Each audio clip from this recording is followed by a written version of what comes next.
Moving on now, it looks like illegal immigrants from Latin America and Asia are not the only ones who are on President Donald Trump's radar for deportations from the United States. Several African immigrants may also soon be deported. Now, in a document published by the United States Immigration Office, there are over 1,000 of the illegal immigrants from Africa in the United States that could reportedly face deportation back to their home country in the coming days.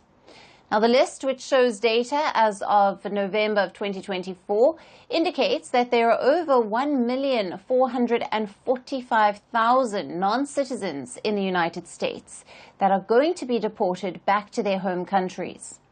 Out of them, Mexico has topped the list with over 250,000 individuals facing deportation orders from the United States, followed by El Salvador, Honduras, and Nicaragua, among others. From Africa, out of the 47 countries that have been listed by the Immigration Office in the document, Somalia tops the list with more than 4,000 immigrants ready to face deportation from the United States. This is closely followed by citizens belonging to Mauritania, Nigeria, Ghana, Guinea, Cameroon, Ethiopia, Senegal, Liberia, and Sierra Leone. Now, the document's publication and the likelihood of deportation come at a time when the Trump administration, which took office earlier this month, has initiated an aggressive immigration enforcement campaign in the United States. President Donald Trump has swiftly enacted sweeping changes to the U.S. immigration policy. Since his January 20th inauguration, his administration has launched what it calls the largest deportation operation in American history. Trump says these actions are needed after millions of migrants illegally entered during his predecessor Joe Biden's presidency. In his first week in office, Trump has signed multiple executive orders targeting immigration, including one declaring a national emergency at the U.S.-Mexico border. The administration has deployed around 4,000 active duty troops to reinforce the southern border and has also begun deportation flights using military aircraft. Washington has also urged countries across the world to accept the return of their nationals who have been illegally residing in the United States.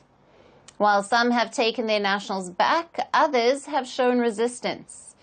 In Africa, Nigeria has expressed its readiness to welcome back Nigerian deportees from the United States.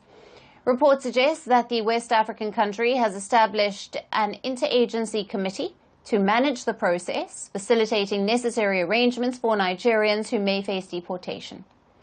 But while there have not been any deportations from the United States to Africa reported yet, fears and concerns are growing that after Mexicans and the South Americans, African immigrants are going to be the next target of the Trump administration. We're calling the show Vantage. We hope you like what we put together for you. Touted as the minimum two-way defense from that video. India's neighbors were the first to send the special edition of Vantage live from the White House throughout the week. Hindu Mandir we're on our way to Tel Aviv. Measure, but it's also the perfect way to drive. I don't think that Prime Minister of Bhutan, Sherin Tagwe. Welcome to 60% of the world's office. Prime Minister Modi did the iron. We were actually How are you doing? How do you like? It's been 1 year since that meeting. Iron bars separate you from the outside. Out the vote efforts. Trump had, it says, and at $4.3 trillion. 300 billion by 2030. That's what we need to tackle climate change.